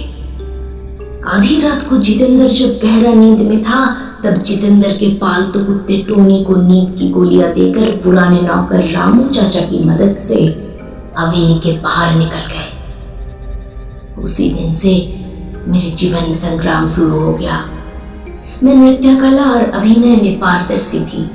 पिताजी के देहांत होने से पहले राज परिवार के कोई आयोजन पर अंदर महल और बाहर में भी मैं नृत्य और अभिनय में पारदर्शिता दिखाने का मौका मिला। रामू चाचा उसका एक देशवाली भाई के घर का पता देकर बोला था, हीरा बिटिया, मैं अगर तुम्हारे साथ भाग जाता तो बहुत अच्छा होता, लेकिन मालिक शक करेंगे कि मैं अपने पास वाले गांव में तुम्हें ले गया हूं और वो वहां चले आते, इसलिए तुम्हें अकेला ही जाना पड़ेगा। तुम दोनों चले जाने के बाद मुझे भी नींद का गोली खाना पड़ेगा, ताकि मालिक को विश्वास हो जाए कि तुम टोनी और मुझे नींद की गोलियां देकर भाग गए। हमें देर तक सोते हुए देखकर उससे कोई शक नहीं होगा। एक साल इंतजार करना होगा बिटिया, उसके बाद मैं कुछ ना कुछ करके अपने गांव जाऊंगा और तुम्हें वहां से इस हवेली में लेकर आऊंगा। मैंने बोला, लेकिन रामू चाचा आप कैसे आ पाएंगे? उस शैतान को तो सब मालूम हो जाएगा और हम भी कैसे दोबारा हवेली में लौट के आएंगे। शैतान जितेंद्र तो हमारा बलि चढ़ा देगा। फिर आज भाग जाने से क्या फायदा होगा? रामू चाचा एक चिट्ठी देकर बोला कि मैं उस शैतान को खत्म करके तुम्हें लेने जाऊंगा। अगर मैं नहीं गया तो समझ लेना कि मैं कामयाब नहीं हुआ। फिर जब तक मेरी आत्मा तुम्हें कोई निर्देश ना दे, तब तक तुम गांव में ही रहना। इसके बाद हम दोनों भाई और बहन रातों के अंधेरे में हिमाचल प्रदेश का एक छोटा सा गांव में चले गए। रामू चाचा के देशवाली भाई चाचा मनीलाल हमें रहने का जगह दे दिया। वो हमें बहुत प्यार करते थे। मनीलाल चाचा शहर में उनका जाना पहचाना एक डांस स्कूल में मुझे ले गया। वहां एक महिला डांस टीचर की जरूरत थी। मनी चाचा ने गुरुजी से बातें करके मुझे डांस टीचर बना दिया। मैं छोटे छोटे बच्चों को डांस सिखाने लगी। देखते ही देखते एक साल बीत गया, लेकिन रामू चाचा का कुछ खबर नहीं मिला। मनी चाचा ने चिट्ठी भेजी थी, पर कोई जवाब नहीं आया। हम सब चिंतित हो गए। এটুকু বলেই ইরাবতী চুপ করে গেল। কয়েক সেকেন্ডের পর নীলাদ্রি নীরবতা ভেঙে বলল, তারপর কি হলো ইরা? फिर एक दिन मनी चाचा ने हवेली में फोन किया।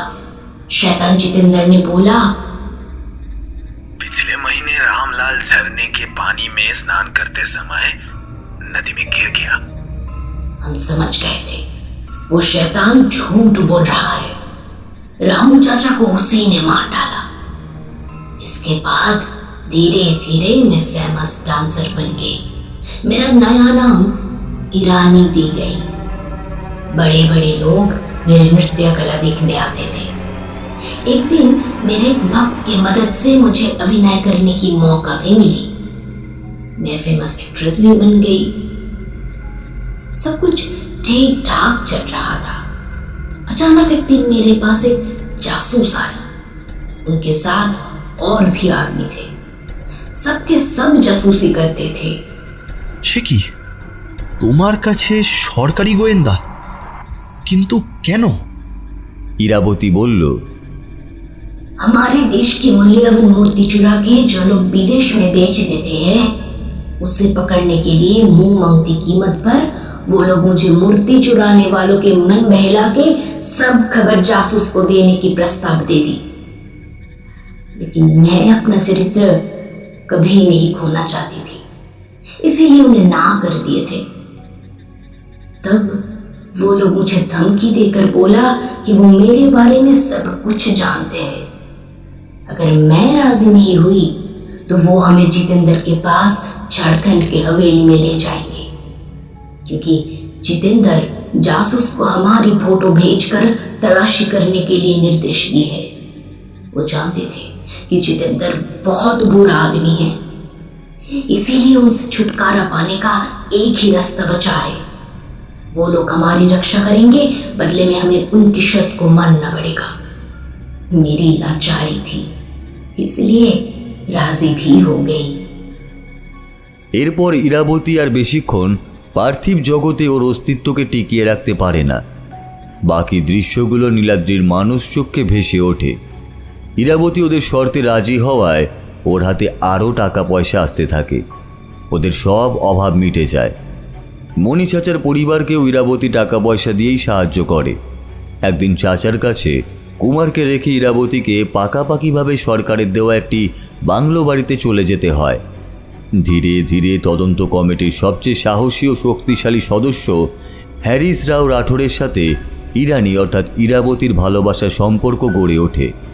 ইরানির অসহায়তার সুযোগ নিয়ে দেশপ্রেমের নামে রাতের পর রাত ইরানিকে দিয়ে শরীর বিকিয়ে যে অন্যায় করানো হচ্ছে, সেই অপরাধবোধ কাজ করে হ্যারিসের মধ্যে। হ্যারিস ইরাবতীকে বিয়ে করে সুস্থ জীবন দেওয়ার সিদ্ধান্ত নেয়। এদিকে একদিন এক চোরাচালানকারীদের আখড়ায় গিয়ে একান্ত মুহূর্তে দলের লিডারের কথাবার্তা রেকর্ড করার সময় তারা ইরাবতীকে হাতে নাতে ধরে ফেলে। নীলাদ্রি ছলছল চোখে তাকিয়ে থাকে ইরাবতীর দিকে। আগের জন্মের কথা তার মনে নেই, কিন্তু এখন সব কিছু জানতে পারছে এক এক করে। বিস্মিত হয়ে এক মনে দেখে চলে। ইরাবতীকে ওদের গোপন আস্তানায় বন্দি করে রেখে দেয়।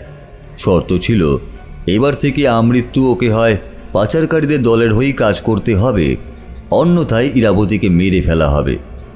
ওদিকে হ্যারিস খোঁজখবর চালিয়ে একদিন সেই গোপন আস্তানার ঠিকানা পেয়ে যায়। 6 জন সশস্ত্র পাহারাদারকে জখম করে ইরাবতীকে নিয়ে রাতারাতি ধরাছোঁয়ার বাইরে পালিয়ে যায়। ততদিনে তদন্ত কমিটির সকলেই ওদের হন্যে হয়ে খুঁজতে থাকে এবং শর্ত ভেঙে না জানিয়ে উদাও হয়ে যাবার অপরাধে ওদের দুজনের নামে হুলিয়া জারি হয়, কিন্তু ওরা ছদ্মবেশে থাকায় কেউ ওদের খুঁজে পায় না। কুমারকে মণি চাচার বাড়ি থেকে নিয়ে একসাথে কাশ্মীরে পালিয়ে যায়। হ্যারিস হাউস বোট ভাড়া নিয়ে ইরাবতীকে বিয়ে করে এবং নতুন কাজ খুঁজতে থাকে। হাউস বোটের মালিকের একজন দায়িত্ববান লোকেরও প্রয়োজন ছিল। ওদের সমস্যার কথা শুনে দয়াপরায়ণবশত তিনি হ্যারিসকে হাউস বোটের সুপারভাইজার হিসেবে নিযুক্ত করে দেয়। ধীরে ধীরে পসার বাড়ে। হ্যারিস একদিন ইরাবতীকে বলে, अब सही वक्त आ चुका है तुम्हारे हवेली में जाने का। चलो कुछ ही दिनों के अंदर हमें निकल जाना होगा। হাউস বোটের মালিক সহৃদয় ব্যক্তি ছিলেন।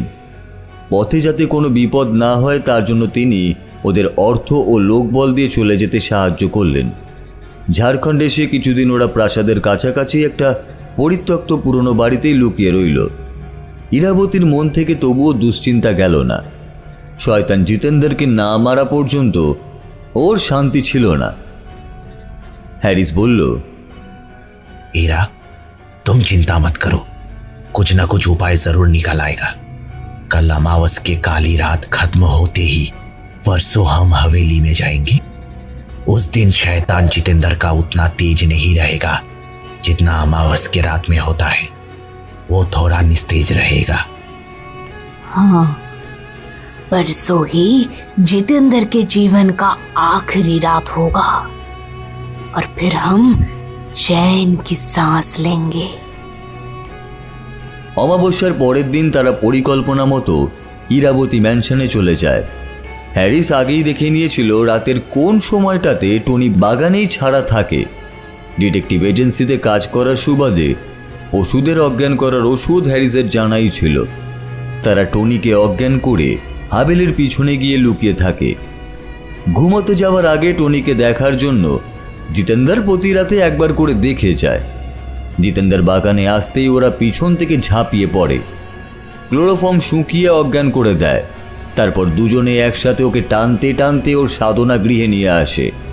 এরপর হ্যারিস তলোয়ার হাতে নিয়ে জিতেন্দ্র মুন্ডুচ্ছেদ করতে উদ্যত হতেই ইরাবতী সেটা কেড়ে নিয়ে এক কোপে ধর থেকে মুন্ডুটা আলাদা করে দেয়। সে চায়নি হ্যারিস কোনো বিপদে পড়ুক। তারপর ওর দেহটাকে খণ্ড বিখণ্ড করে ওই সাধন গৃহের মাটিতেই পুঁতে দেয়। পুলিশের সন্দেহ এড়াতে এরপরেও তারা ওই পরিত্যক্ত বাড়িতেই বসবাস করতে থাকে। তবে হাভেলির খবরটা কেউ ঘুণাক্ষরেও টের পায় না। হ্যারিস মাঝে মাঝে জিতেন্দ্রের ফ্যাক্স মেশিন থেকে ফ্যাক্স করে পুলিশ এবং গোয়েন্দাদের সাথে কন্ট্যাক্ট রাখতে থাকে, ফলে কেউ কিছুই ধরতে পারে না। এরপর ওরা হাভেলিতেই বসবাস করতে শুরু করে দেয়। হ্যারিস নিজের হাতে ইরাবতীর পোর্ট্রেট এঁকে ফটো ফ্রেমে বাঁধিয়ে রাখে। ইরাবতী তার মায়ের কাছে সম্মোহীন বিদ্যা শিখেছিল, ফলে টনিকেও একসময় তাদের বশ্যতা স্বীকার করে নেয়। সব ঠিকঠাকই চলতে থাকে। ইতিমধ্যে কুমার বড়ও হয়ে ওঠে, কিন্তু কুমারের বড় হয়ে ওঠার সাথে সাথেই তার সাথে অস্বাভাবিক কিছু ঘটনা শুরু হয়ে যায় ইরাবতী ম্যানশনে।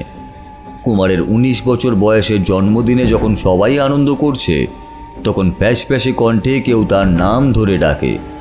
প্রথমে মনের ভুল ভাবলেও বার কয়েক একই ঘটনার পুনরাবৃত্তি হলে সেই ডাক লক্ষ্য করে সে একতলায় চলে আসে। দোতলায় পার্টির অ্যারেঞ্জমেন্ট করা হয়েছিল। একতলায় আলো ফটফট করলেও সাধন কক্ষটা একটু ভিতর দিকে হওয়ায় সেখানে ঠিকমতো আলো পৌঁছতে পারে না। নিচে আসতেই কারো স্পষ্ট সেই অদ্ভুতের ডাকটা কানে আসে, कुमार कुमार मेरे पास आओ, मैं कब से तुम्हारा इंतजार कर रहा हूँ, आओ मेरे पास आओ। কুমার এদিক ওদিক খুঁজতে থাকে। তারপর তার চোখ চলে যায় সাধন কক্ষের দিকে। সেখানে একটা ছায়া মূর্তিকে আবঝা অন্ধকারে দাঁড়িয়ে থাকতে দেখে। প্রথমে কুমারের মনে হয় হ্যারিসের তরফ থেকে কোনো গেস্ট এসেছে, হয়তো ওকে খুঁজতেই ওদিকে গেছে। কথাটা ভেবে নিয়েই তারপর বলে, आप यहाँ क्यों खड़े हैं? ऊपर जाइए। हरीश भैया, ईरा दीदी, सब लोग ऊपर है, आप भी जाइए, अभी पार्टी शुरू होने वाली है। কিন্তু লোকটা কোনো উত্তর দেয় না। আচমকা একটা চাপা গর্জনের সাথে তার চেহারা বদলাতে শুরু করে দেয়। বিভৎস ভয়ঙ্কর চেহারা, মণ্ডিত মস্তক, কঠোরগত দুটো লাল রঙের জ্বলন্ত চোখ, রক্তচোষা ভ্যাম্পায়ারের মতো বাঁকানো তীক্ষ্ণ নাকের ফলা, রাক্ষসে চোয়াল, রক্তমাখা তীক্ষ্ণ সদন্ত নিয়ে হুঙ্কার দিতে দিতে তার দিকে এগিয়ে এলো। কুমার ততক্ষণে তাকে চিনতে পেরে গেছে। জিতেন্দ্রের শয়তানি আত্মা ফিরে এসেছে ভয়ঙ্কর প্রতিশোধ নিতে। কুমারের হাত থেকে তার মায়ের দেওয়া তাবিজটা কখন যে খুলে পড়ে গেছে সে খেয়াল তার ছিল না। ফলে সেই জিতেন্দ্রের আত্মা খুব সহজেই কুমারকে আক্রমণ করে। কুমার ভয়ে চিৎকার করে ওঠে, কিন্তু তার গলা দিয়ে আওয়াজ আর বেরোয় না। সে দুরাত্মার নিষ্ঠুর হাসি হাসতে হাসতে বলে ওঠে, खून का बदला खून से ही होगा, ये जाहिर है। কুমারকে টানতে টানতে কোথায় যে নিয়ে চলে যায় তা কেউই জানতে পারে না। তার হদিশও মেলে না। কয়েকদিন পর কুমারের শরীরের কিছু টুকরো টুকরো অংশ পড়ে থাকতে দেখা যায় ইরাবতী ম্যানশনের সেই সাধন কক্ষের মেঝেতে। কুমারের জন্মদিনের অনুষ্ঠানে যে কজন উপস্থিত ছিল তাদের সকলকেই এক এক করে মেরে ফেলে সেই ভয়ঙ্কর খুনি আত্মা। ইরাবতী ছোট ভাইয়ের শোকে পাগল হয়ে যায় প্রায়। ইতিমধ্যে জিতেন্দ্রের অশুভ আত্মার উপদ্রব ভয়ানক মাত্রায় বেড়ে যেতে থাকে। শয়তানের সাধক হওয়ায় এক অমাবস্যার রাতে সেই দুরাত্মা অসম্ভব শক্তিশালী হয়ে ওঠে। তাবিজের গুণাগুণ নষ্ট হয়ে যায়, কিন্তু ইরাবতী ওই শয়তানের হাতে মরার আগে নিজেকে ছোড়া মেরে আত্মহত্যা করে। কিছুক্ষণ পর ভোর হয়ে যায়। হ্যারিস ইরাবতীর শেষ ইচ্ছে অনুযায়ী তার মৃত শরীরটাকে হাভেলির পিছনে ফুলের বাগানে কবর দিয়ে আসে। তারপর সে নিজেও আর বেশি দিন বাঁচেনি। হাভেলি ছেড়ে সেদিনই ফেলে আসা পরিত্যক্ত বাড়িতেই আশ্রয় নেয়। ইরাবতীর শোকে নাওয়া খাওয়া ভুলে আচ্ছন্নের মতো পড়ে থাকে। তারপর একদিন তার প্রাণবায়ুও বেরিয়ে যায়। ইরাবতী ম্যানশন শহরের লোকালয় থেকে একটু দূরেই অবস্থিত ছিল। ম্যানশনের আশেপাশে তখনও খুব বেশি বসতি গড়ে ওঠেনি। বাড়িঘরগুলো ছড়িয়ে ছিটিয়ে ছিল, ফলে কেউ কিছুই জানতে পারে না। জিতেন্দ্রের আত্মা তারপর থেকে এই হাভেলিতেই ঘুরে বেড়ায়। কাছাকাছি যে কটা বসতি ছিল রাত বিরেতে ওই ভয়ানক আত্মার উৎপাতে সবাই জায়গা ছেড়ে পালিয়ে যায়। ইরাবতী ম্যানশন পরিত্যক্ত ভুতুরে প্রাসাদ হয়েই পড়ে থাকে। কখনো কেউ আশেপাশের বাড়ি কিনতে বা বানাতে আসলেই ওই আত্মার উপদ্রবে তারা পালিয়ে যেতেই বাধ্য হয়েছে। যখনই কোনো অ্যাডভেঞ্চারাস কিংবা প্যারানর্মাল অ্যাক্টিভিটিসদের টিম সেখানে হানা দিয়েছে, তখনই তাদের অস্তিত্ব চিরতরেই মুছে গেছে। নীলাদ্রি অতীতে ঘটে যাওয়া একের পর এক মর্মান্তিক ঘটনাগুলো দেখতে দেখতে নীরবেই অশ্রুপাত করে। ইরাবতীকে আগের জন্মে হারাতে হয়েছে, এতটুকু শান্তি পায়নি মেয়েটা। তবে এই জন্মে তাকে পাওয়ার একটাই উপায় রয়েছে, তা হলো নিজেকে শেষ করে দেওয়া। তাহলে ইরাবতীর আত্মার সাথে ওর আত্মা মিলিত হতে পারবে। ইরাবতীর আত্মার শান্তির জন্য সে সব কিছুই করতে পারে। সে চোখের জল মুছে চোয়াল শক্ত করে বলল, ইরাবতী, আমি তোমার কাছে আসছি। কথাটা বলেই হাভেলির দেওয়ালে ঝোলানো স্ট্যান্ড থেকে একটা খঞ্জর টেনে বের করে নিজের বুকে বিঁধিয়ে দিতে গেল। কনস্টেবল দুজন নীলাদ্রির গলা শুনে ছুটে এলো। ইরাবতী সেই খঞ্জরটা নীলাদ্রির হাত থেকে কেড়ে নিয়ে ভেঙে দু টুকরো করে দিল। নীলাদ্রি স্তম্ভিত হয়ে তাকিয়ে রইল ইরাবতীর অপার্থিব মুখের দিকে। তারপর কাতর কণ্ঠে বলে উঠল, এ কি করলে তুমি? কেন আমাকে তোমার সাথে মিলতে দিলে না ইরা? ইরাবতীর নিষ্প্রাণ চোখ মুহূর্তের জন্য জীবন্ত হয়ে জলে ভরে উঠল।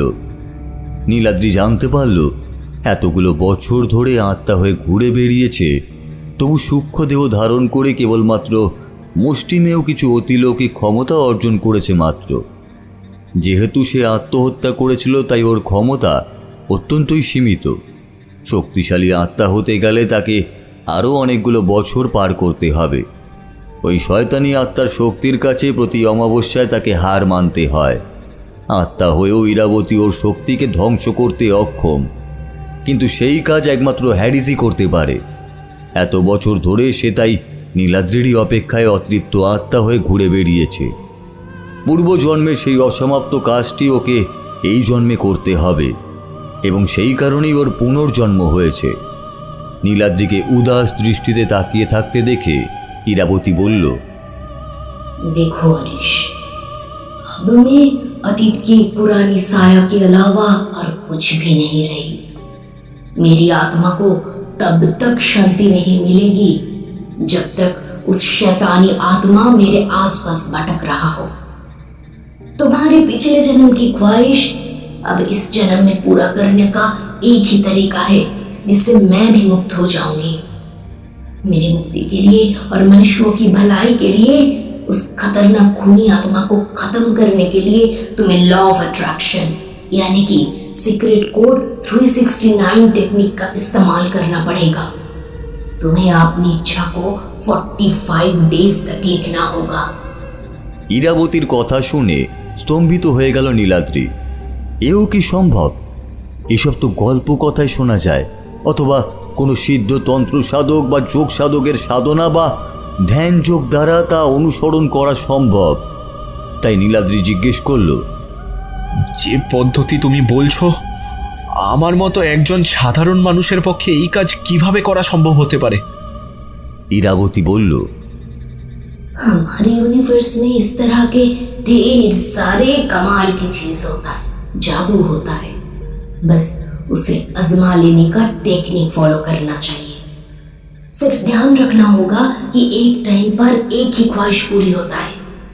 तुम अगर समय को रुक कर अतीत में जाके इरावती के साथ दोबारा शादी करके एक साथ जीवन बिताने के लिए सोच रहे हो, तो ये तो नामुमकिन है, क्योंकि तब तो वर्तमान से तुम्हारा अस्तित्व मिट जाएगा। तुम्हारे जैसे नौजवान को पृथ्वी की सख्त जरूरत है, इसलिए मैं जो कह रही हूं उसे पूरा करो।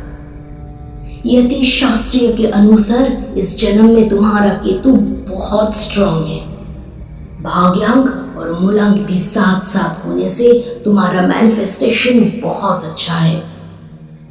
ख्वाहिश पूरी करने में ज्यादा समय की जरूरत नहीं, बस टेक्निक ठीक ठाक से फॉलो करना, फिर तुरंत काम हो जाएगा। নীলাদ্রির চোখে জল এসে গেল। সে ভেবেছিল শয়তানকে খতম করার সাথে সাথেই ইরাবতীর কাছে চলে যাবে, কিন্তু এতে ইরাবতীর আত্মা শান্তি পাবে না।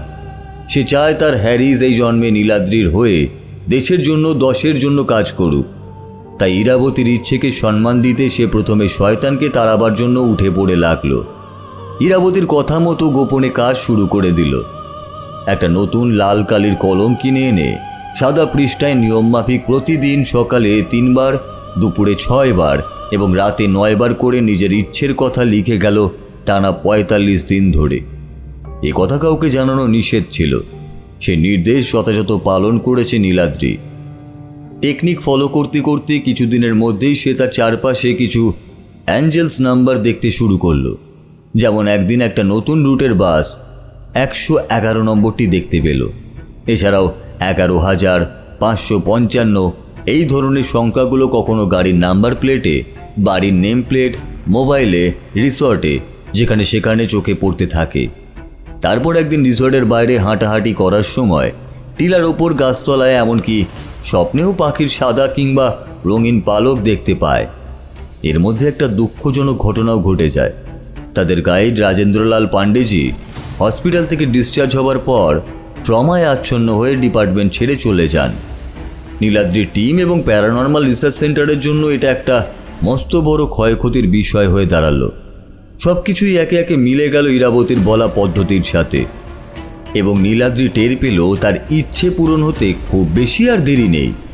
যেখানে 6 মাস কিংবা 1 বছর লেগে যাবার কথা, সেখানে 45 দিন পূর্ণ হবার দিন 15-র মধ্যেই একটা ভয়াবহ রাত এলো নীলাদ্রির জীবনে। সেও ছিল অমাবস্যার ঘোর কালো রাত। নীলাদ্রির ঘুম ভেঙে গেল একটা স্বপ্নে, বিভৎস কালো ছায়া এবং কতগুলো অপার্থিব দৃশ্য দেখে। এমন সময় ইরাবতীর ডাক সে শুনতে পেল। ইঙ্গিত বুঝে নীলাদ্রি ঝটপট উঠে নিচে নেমে গেল। রিসর্টে নীলাদ্রির রুমের ঠিক মুখোমুখি একটা বড় ডিলাক্স রুমে হসপিটাল থেকে ছাড়া পাওয়ার পর জয়ন্ত, শুভঙ্কর এবং আর্যকে ম্যানেজার বিনোদ সাক্সেনা একসাথে থাকার ব্যবস্থা করে দিয়েছিলেন। তারা সেখানে গভীর ঘুমে আচ্ছন্ন ছিল। তাই লিফট থাকা সত্ত্বেও নীলাদ্রি পা টিপে টিপে সিঁড়ি দিয়ে নেমে গেল। 1 মাস হসপিটাল থেকে জমে মানুষে টানাটানির পর ওরা মাত্র কয়েকদিন হলো গেস্ট হাউসে ফিরেছে। এখনও কিছুটা ট্রমাতেই আছে। ওই টেকনিকের কথা ওরা কেউই জানে না। তাছাড়া সুস্থ থাকলেও গোপনেই তা সম্পন্ন করতে হতো নীলাদ্রিকে। ম্যানেজারকে বলাই ছিল যে কোনো দিন বিশেষ কোনো প্রয়োজনে তাকে বেরোতে হতে পারে। তাই সিকিউরিটি কোনো প্রশ্ন না করেই গেট খুলে দিল। নীলাদ্রি মংড়ুকে সঙ্গে নিয়ে জিপে উঠে ইরাবতী ম্যানশনের দিকে রওনা দিল। ম্যানশনের মূল ফটক দিয়ে ঢুকতেই একটানা দুর্ভেদ্র মন্ত্র পড়ার মতো কিছু শব্দ ভেসে এলো প্রাসাদের ভিতর থেকে। কুৎসিত হাসির শব্দও শুনতে পেল তারা।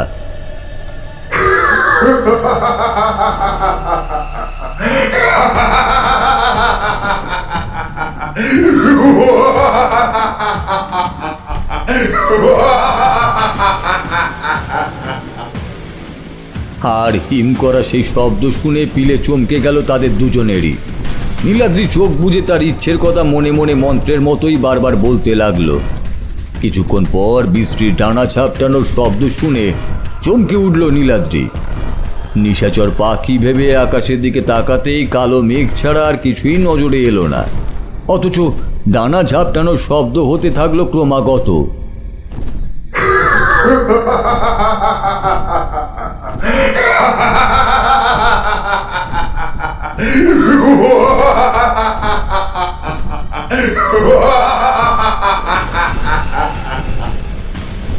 বিকট ঘড়ঘড়ে আওয়াজের সাথে একটা ভয়ঙ্কর হাসি ভেসে এলো প্রাসাদের বাইরে থেকে। শয়তান হাসছে, তবে এই শয়তান সেই খুনি আত্মা নয়। শয়তানদের অধিপতি দ্য কিং অফ ফ্লাইজের পৈশাচিক হাসিতে গোটা প্রাসাদ, আকাশ, বাতাস কেঁপে উঠেছে। শয়তানের অধীশ্বর তার বিশাল চেহারা নিয়ে ভারী ভারী পা ফেলে থপ থপ করতে করতে এগিয়ে আসছে প্রাসাদের দিকে। মংড়ু জিপে বসে ঠক ঠক করে কাঁপতে থাকে। নীলাদ্রি প্রথমে থমকে দাঁড়িয়ে পড়েছিল প্রাসাদের বাইরে সেই বিশাল কালো ছায়াকে অনবরত ওঠানামা করতে দেখে। তার মেরুদণ্ড বরাবর হিমেল স্রোত বয়ে গেল। কয়েক সেকেন্ডের মধ্যেই ছায়াটা অন্তর্মহলে প্রবেশ করলো প্রবল হুঙ্কার দিতে দিতে। কি ভয়ঙ্কর বিভীষিকাময় সেই চেহারা! রক্তচোষা ভ্যাম্পায়ারের মতন দুদিকে দুটো বিশ্রী ডানার সাথে হিংস্র পশুর মতো বাঁকানো সুচালো শিং। রক্তমাখা সদন্তের শাড়ি, নাকটা তীর্যক তীক্ষ্ণ ফলার মতো, চোখ থেকে গনগনে লাল অগ্নিশিখা ঝরে পড়ছে অনর্গল, হাতে পায়ে লম্বা ধারালো নখ, মিশমিশে কালো লোমশ চেহারা, চোয়াল একবার খুলছে আবার বন্ধ করছে, একটা জান্তব গর্জন ভেসে আসছে মুখগহ্বর থেকে, কোমরে কৌপিন জাতীয় এক টুকরো বস্ত্র, হাতে খড়গ নিয়ে প্রাসাদের ভিতর থপ থপ শব্দ করে চারিদিকে ঘুরে বেড়াচ্ছে। মংড়ু সাহস সঞ্চয় করে চলে এসেছিল। হঠাৎ সাধন কক্ষ থেকে দুজন অসহায় ছেলে মেয়ের আর্তচিৎকার ভেসে এলো। বাঁচাও, কে আছো? বাঁচাও আমাদের। নীলাদ্রি টের পেল জিতেন্দ্রের খুনি আত্মা আবার কোনো শিকারকে ধরে এনেছে। সে বলল, मंगरू अंदर चलो, हमें उनकी रक्षा करनी पड़ेगी। মংড়ু সঙ্গে সঙ্গে নীলাদ্রির সাথে সাধন গৃহের দিকে এগিয়ে গেল। সেখানে তখন দক্ষ যজ্ঞ চলছে। শয়তানি আত্মা চিরকাল দুনিয়ার ওপর নিজের আধিপত্য বিস্তারের জন্য দুটো তরতাজা প্রাণের রক্তপানের আয়োজন করছে। শয়তানকে আহ্বান করে আর চেবানোর কটকট আর নখের আঁচড়ের শব্দ কানে এলো তাদের। দেখলো একটা মুরগিকে কেটে কিছুটা রক্ত পাত্রে রেখে বাকিটা চিবিয়ে খাচ্ছে শয়তানটা।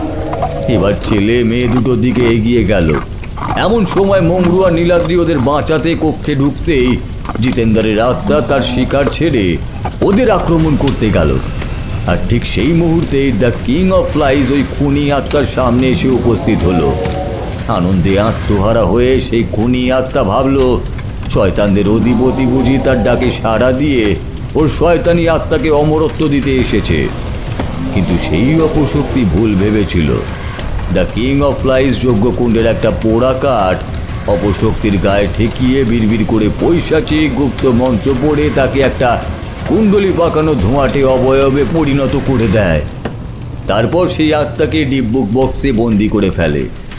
শয়তানরা যে শক্তি ওই দুরাত্মাকে তার জীবিতকালে দিয়েছিল তার প্রভাবে মৃত্যুর পরেও সেই শক্তির অপব্যবহার করেছিল জিতেন্দ্রের অশুভ আত্মা। শয়তান নিজেই সেই ক্ষমতা কেড়ে নিয়ে তাকে বাক্সবন্দি করে নরকের পথে অগ্রসর হলো। ছেলে মেয়ে দুটি ভয়ে অজ্ঞান হয়ে গেছিল। তাদের জ্ঞান ফিরিয়ে আনা হলো। ওরা কৃতজ্ঞতা জানিয়ে চলে গেল। ইরাবতীর আত্মাকে মুক্তি দিল নীলাদ্রি। মংড়ু একজন তান্ত্রিককে নিয়ে এলো। হোম, যজ্ঞ, ইরাবতীর নামে ত্রিপিণ্ড শ্রাদ্ধের আয়োজন, শান্তি সস্তায়ন সব রকমই আয়োজন করা হলো। তারপর ভারাক্রান্ত মনে নীলাদ্রি সেদিনের মতো গেস্ট হাউসে ফিরে এলো। তার কিছুদিন পর থেকে সেই প্রাসাদ ঢেলে সাজাবার ব্যবস্থাও করা হয়। তবে ইরাবতীর সেই বাঁধানো ছবিটি চিরকাল রয়ে যায় প্রাসাদের সেই দেওয়ালে।